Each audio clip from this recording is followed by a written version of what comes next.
It is enlightenment for the soul, the mind, the ear. WSME, SM Enlightenment Radio. Good evening, good afternoon, good morning, and welcome. It's another episode of The Spotlight. Comes at you every Sunday right here on WSME, SM Enlightenment Radio, where positivity is everything. And as, of course, we always urge you to maintain your disposition at an optimistic vibrational state of gratitude. Hey, listen, today's show, as you know, on the Spotlight, we always give you a person, place, a thing, something that you need to know about, something that you need to be aware of. All right. And tonight, listen, I have, all right, a phenomenal artist and a veteran artist. Okay. And he's a rare breed, folks, because I'm telling you, this is one of the greats of the R&B jazz balladeers. You know what I mean? And it's we don't really see a whole lot of them that are really thriving. You know what I'm saying? But this brother right here has been around for decades. Ricky Allen Draughn. I mean, and works with the best of them in the jazz world, in the R&B world. I mean, I could sit around with Ricky and we can name drop and talk about the experiences that he's had with so many of the greats, and he is, of course, a great himself. All right, and he has some new music that's strong that we are pushing right now on the platform on WSME SM Enlightenment Radio. When You Love a Woman. And we're going to get into that and get into his story. So, ladies and gentlemen, without any further ado, I'd like to bring on the very talented Ricky Allen Draughn in the house. What's up? What's going on? What's going on, Doc? Well, I love the introduction. Hey, man. Hey. I mean, I've known you for a couple of decades myself. Yes. And have always had nothing but the utmost of respect for you, your talent, and your professionalism, your work ethic. Yeah. I mean, just unbelievable. And I mean, just to see, hey, you're just out here doing it with the best of the best. Listen, I'm trying to do it. And it's you're at a point in your career where you have to make the decision of whether or not you love it because you love it, or some other, you know what I mean? Like it's a comforting feeling to know that you're doing it because you truly do love to do it and not because of some other obsession. Do you know what I mean? Because I've seen artists, that really don't like the business anymore, and they feel almost that they got to get on that stage and do what they got to do, and you almost hear it in the product. You know what I mean? I don't even know how to explain it anymore without naming names. But we have these conversations behind the scene, and it's just like, man, I'm about to throw it in. You know what I mean? And it just has nothing to do with their point in life, their age, or whatever. Everything. It's just like it's too much, and it's more just after the pandemic. It's weird. And it's interesting that you say that, because I've noticed. I mean, it's hard. I mean, it's been hard on all artists to a degree, and especially since that pandemic. Even though the pandemic, it seemed as though it allowed us, some of us artistically, to really reflect. Yes. And so there was some good things that came out of it, but it also it killed a lot of spirit.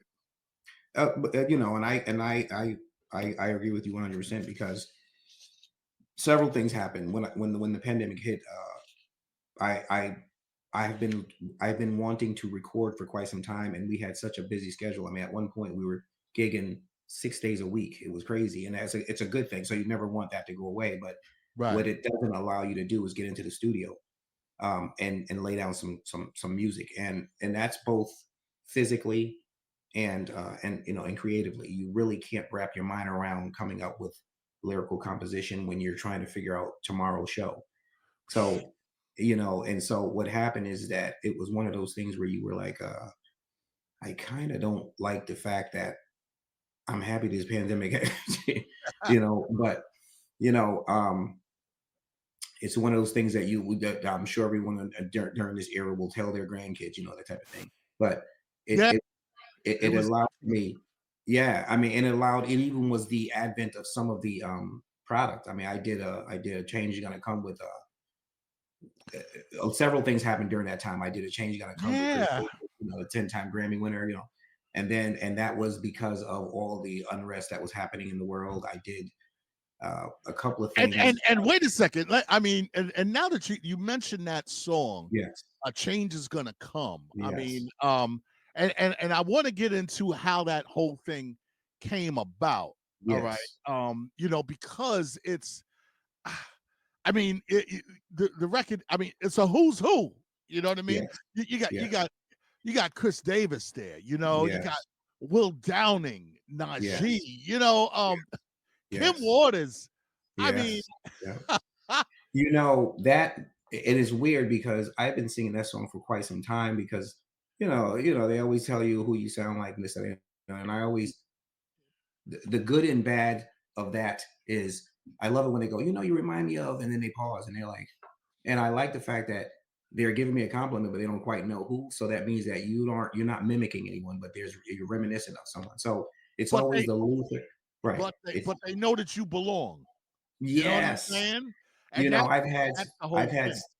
I've had stories of where they would say, I had a song on the radio. I can't remember when it was. It was a song called I think it was a song called What About Me? Mhm. And they were like, "Oh man, I heard your song. It was off the chain. Blah blah blah blah blah. It's getting major run." And I'm like, "All right, I can ride this, but I know it's not me because it hadn't even been released." They were talking about Maxwell, and I was like, I'm like, "Okay, that's not my song, but okay, I'll ride this for a minute now." But so I get that a lot. The Maxwell claims, and more so because of the the falsettos and stuff like that. Yeah, Not yeah. many, there's not many doing that, and not in a blue magic manner, but in that typical. I do a lot of major stuff, the "This Is Why I Love You."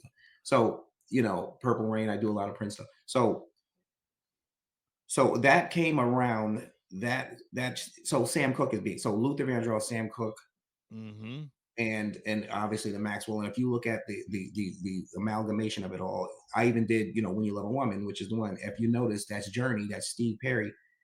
That Mhm. if Yeah. you look at if you do his research, you'll notice that he has a major affinity towards Sam Cooke. So it's weird how they all same thing with Luther Vandross.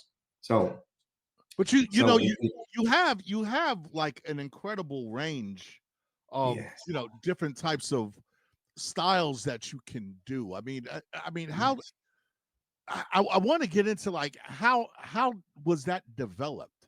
You know what I'm saying? Like yes, when you first started doing music, yes, it's like you started one place, but you ended up right, at all these other yes. places.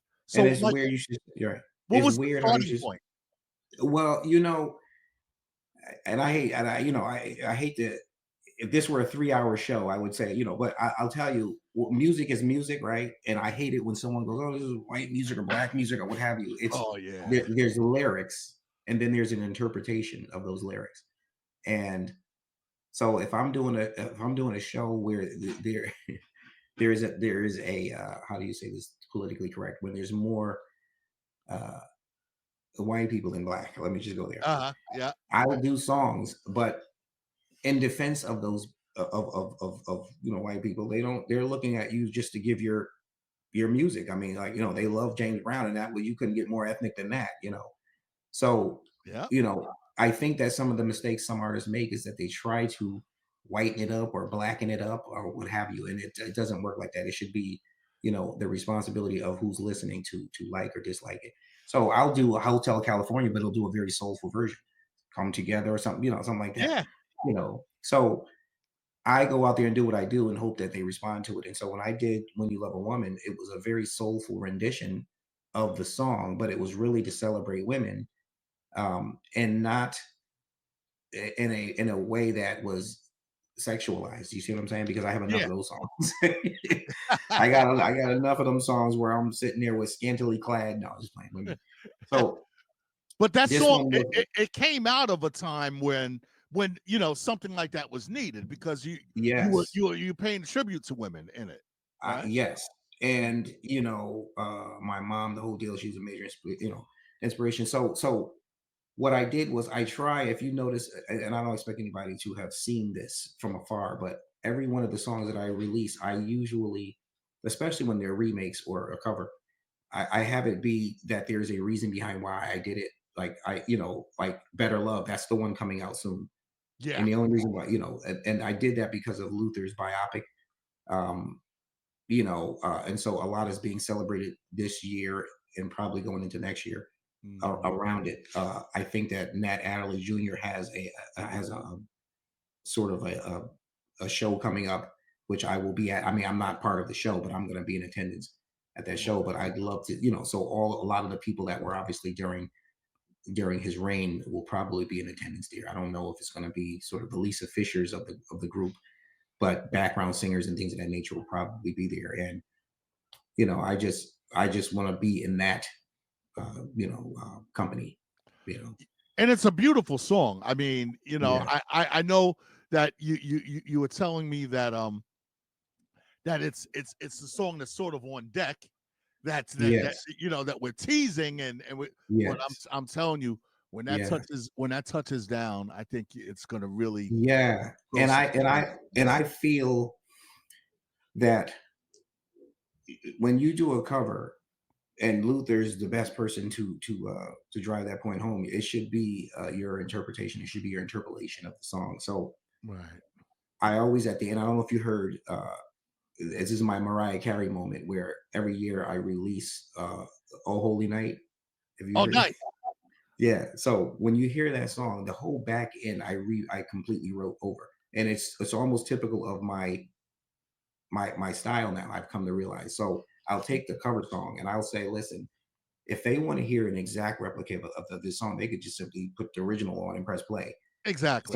So I always like, for instance, Better Love. I did the first two verses, and then the whole back end I completely wrote completely over. And on that particular song, Glenn Jones is going to be on that one featured. And so, Really. yeah, Glenn Jones will be, and that's the only reason why it actually hasn't been featured yet. I mean, released yet, because he has to put his, yeah, yeah, Oh, right. I was So, wondering because I mean, I mean, the song could go like as it is, but then you're yeah, gonna add Glenn Jones. Oh my yes, goodness. yes, and he's absolutely an amazing singer, Oh and yeah. so that's going to be an interesting one because, as you well know, I don't know if people know the song "Better Love." You're basically talking about, you're basically talking about a guy, you know, you're talking about a guy who is expressing his discontent with his lady and saying, "Listen, you won't find a better love." And I'm sure on social media, it seems like every other post is about some guy trying to give advice on what women want and this that, and the other. And I always go, bro, stop. You know what I mean? Half the stuff you're saying is common sense. Yeah. So, but at the end of the day, it's usually the woman saying that the guy is a two timer and this, that, and the other, blah, blah, blah, blah. So I try to make sure that I say things that don't have me drinking the Kool-Aid. You know what I Yeah. mean? So it takes two to tangle. You know what I mean? So when you so when I interpreted the song again, remember I said interpretation. When I Mhm. interpret the song "Better Love," I'm basically saying, listen, I know that you're young, you're trying to figure out if whether or not this is the guy you want, and I'm letting you know I'm gonna let you go out there and do what you need to do, assuming that I don't find someone in the meanwhile, that type of thing. Mhm. So, it's important because I wanted to make sure that whatever he added to it, which you don't see too many guys singing a duet and it not get crazy. So again, it's reminiscent of Luther and Gregory. Is it Gregory Hines, right? Yeah. Yeah. Remember they did that. So think Yeah. about it. Yeah. Right. So if you think about it, there's not too many guy duet songs, and when they do, it has to be written properly. There's LSG and all of that where there's groups, but the deal. It's a beautiful thing. I mean, just like I said, I mean, you're bringing back a lot of what's really been missing. And like I said at the top of this thing, like a true balladeer. I mean, we don't have enough of that, you know, Yeah, and yeah, and we need more. And it's like the world needs it, yeah, especially when you look at a lot of what's really circulating out here. It's a lot of it is so much. It's low energy. Even a lot of yeah. the R&B, the new R&B, it's like a lot of it is just low energy. You know what I'm saying? It And really is. It you know really is. yeah, and the fact that you're bringing back something that's really uplifting, women, and also that's really, expressing the human experience of love, that is just universal, that Yes. And no, everybody. and you're absolutely right. And like I said, if this is one of those topics where I'm specifically talking about this, I can talk for days because I've been saying this for the longest. There's a couple of artists like, and I'll bring one up, like Bruno Mars. He gets it. You have real instrumentation. You're not talking about a lot of synthesized music. If you notice when you go to concerts, one of the things that I try not to accept are gigs that require me to sing through tracks, and not because I think I'm above it. It's because the interpretation, the ability to actually feel the music is cheated.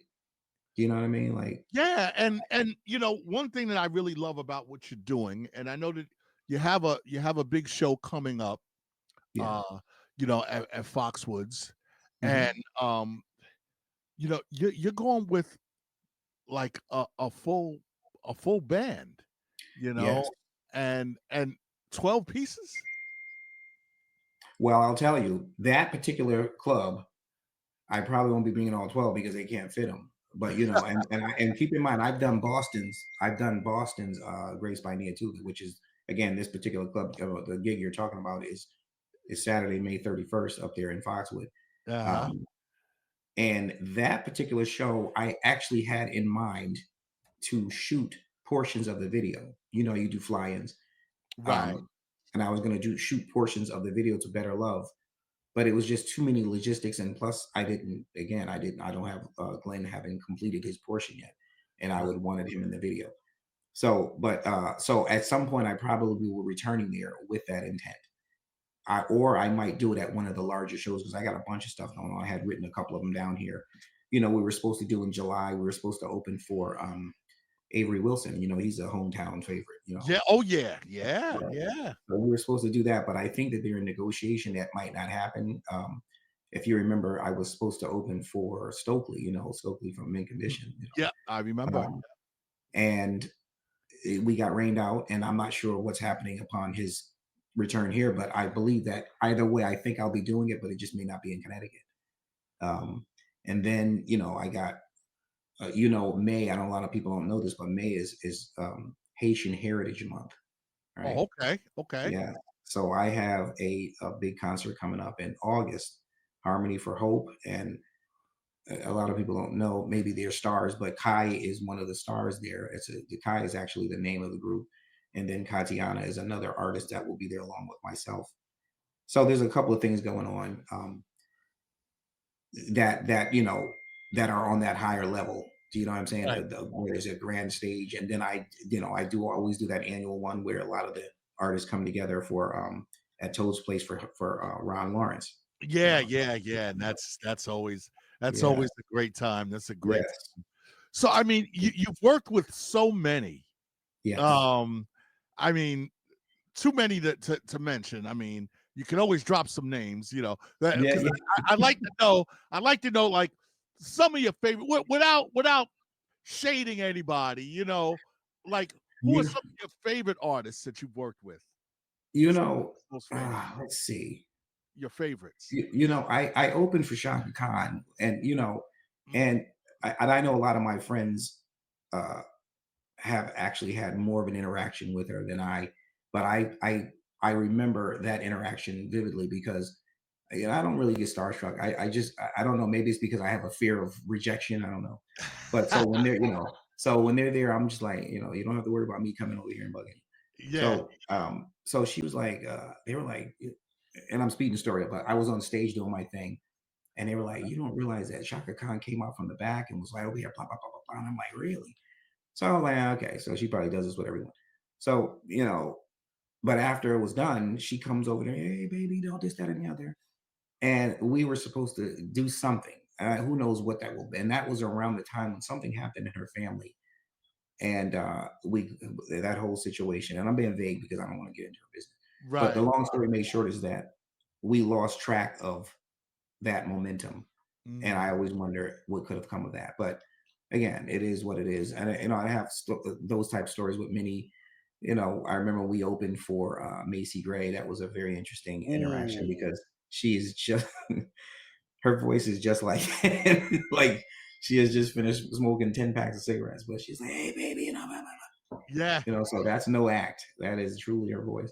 So I can go on and on. And I mean, again, as I'm listening, as I'm talking to you, I'm trying to gather. And I don't know whether that's a good or bad thing that I'm having a hard time with, because it means that I didn't obsess over those instances.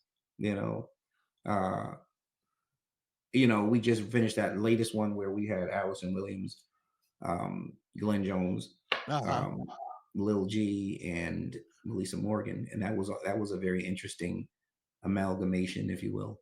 Um, Nice. I had and obviously all the background singers are all sort of stars in their own right. So, it was a pretty cool sort of fellowshipping, if you will. And so there's a lot of shows that I could be mentioning right now, but they haven't been put on paper yet. So there's a lot of stuff that I'll be doing over the summer in light of those things, festivals and things of that nature. Um, So I mean, so to make a long story long, I yeah, mean, ain't nothing stopping you, brother. I yeah, mean, and it's so funny because when you sit back and you say, to "Wow, I can't wait until I meet so and so," and these are people that I grew up listening, then they might pass away or something. yeah, And then yeah. you say to yourself, like, so like right now, I would say, if you were to say, who is it that you would like to meet Mm. that's on that sort of legendary level, I would say Gladys Knight. And I don't know why. And if I met her, I would be like, okay, hello. You know what I'm saying? Like, I wouldn't want to bug her with and I always, I'm in interviews often, and I appreciate this one because the questions are what makes you remember the interview that much more, because they usually give you the typical questions, and then you're Yeah. just like, yep, yep, yep. So I don't want to be that one, you know what I mean, that says to us, "Oh, I was so, blah blah blah, midnight train to Georgia," and it's You really, know, one thing about Gladys Knight, I mean, that I always loved is, and we were just like we were talking about, you know, covering a song, and when you yeah, cover it, like, yeah, building something to it. I mean, I heard it through the grapevine was already such an iconic classic song. yeah, yeah, But then when Gladys Knight and yeah, when they did it completely different, you know what completely, I'm saying? right, And it had a different swing, a whole different funk yeah. to it. You know what I mean? And it's just And that ooh, to me is what it's all about when you're going to cover something. It really is your yeah, interpretation, and it comes through. And like I said, Luther is the master at that, and where he has taken a song and you don't even remember who the original artist was. And in that and that and in Gladys's case, it was difficult to do because nobody's going to forget Marvin Gaye's version. You know yeah, what I mean? yeah, yeah. So But that somehow so he did something that makes it like, oh, okay, yes, you can yes. really rock with it. And that's what I would hope. One of my dreams is for me to cover a song, and then the original artist go, "Oh my god," again. Now that can't happen with Luther's song, but there's been a couple where, or for that matter, "A Change Is Gonna Come." And again, a lot of these songs are I complete, or I feel that it was something that I needed to do because it was just something that I always felt, before I leave this earth, I got to put this on wax for my Yeah, son to listen to one day. And it's the weirdest thing is because, one day, hopefully very long from now, I won't be here and he could just press play and listen to me. Like my son, he's a junior. So is that's is there is there a place or a thing or some place that you'd want to play, or some place, or some milestone that you still are shooting for? You know what I mean? hmm, I, Musically. if I were to, and that's a very good question because no one's ever asked that. And I say overseas, but I've done that. We did the tour over in we did a European tour. We were actually touring with Cool and the Gang at one point. Wow. So I can't say that I haven't gone overseas, and a lot of the musicians locally, whether they want to admit it or not, came through what we consider Slam and Band University. That's my band, Slam and Band, and they have played for me Mhm. through this particular. And so it was always interesting to watch them grow. You know, what I mean, now they were kids then, and now they're young men, and they're, they I didn't teach them. You know, they were just because they were good enough to even be, considered. It was just a matter of an opportunity that we gave them, and they took it and ran with it. And many of them are doing big things to this day. But you have the Aaron. I don't know if you know Aaron Rodgers and all of that. He did Yeah. some stuff at Uh-huh. Chris Brown. I can show you pictures of where he was 100 pounds wet. You know what I mean? Going over, and I think that we were going over to Tbilisi, Georgia. We're near Russia. Uh-huh. We were over there, and Bermuda. I can't remember which one is which because we had a bunch of them come. I don't know which keyboardist was there, but these are all awesome musicians. I mean, I don't. But again, I didn't teach them how to play. They just were awesome, and we saw this potential, and we went from there. Gave them, opportunity, and then they took it from there. But Is there a favorite place abroad? I would say I would love to go to Africa. You know what I mean? And I haven't gone there to perform yet. Uh, I locally, I would say. Now, this particular project was complete. Adam Hawley is who produced the last two, and that's over in LA. So I definitely Oh want to yeah. do a lot of things over in LA. Only because I just want to see what the vibe is, there. Radio City Music Hall, I'd love to be, at.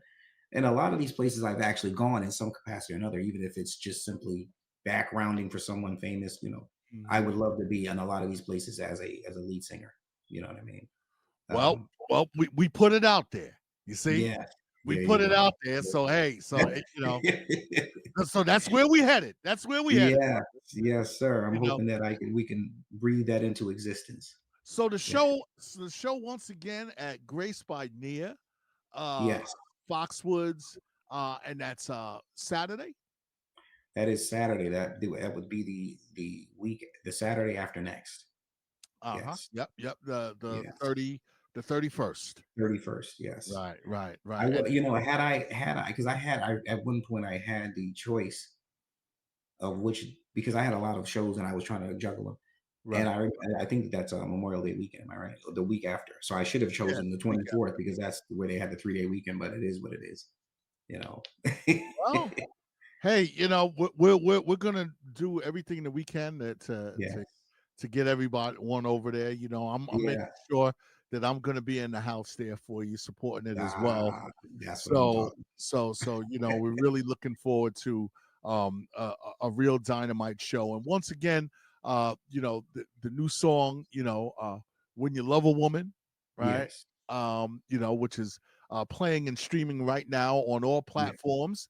And Yes. folks can also hear that right here on WSME SM Enlightenment Radio. And how can folks follow you? Well, it's I'm on all platforms, so it's all at RickyAllenDraughn.com. I mean, RickyAllenDraughn.com on a regular web, and then all of my social media is Ricky Allen Draughn.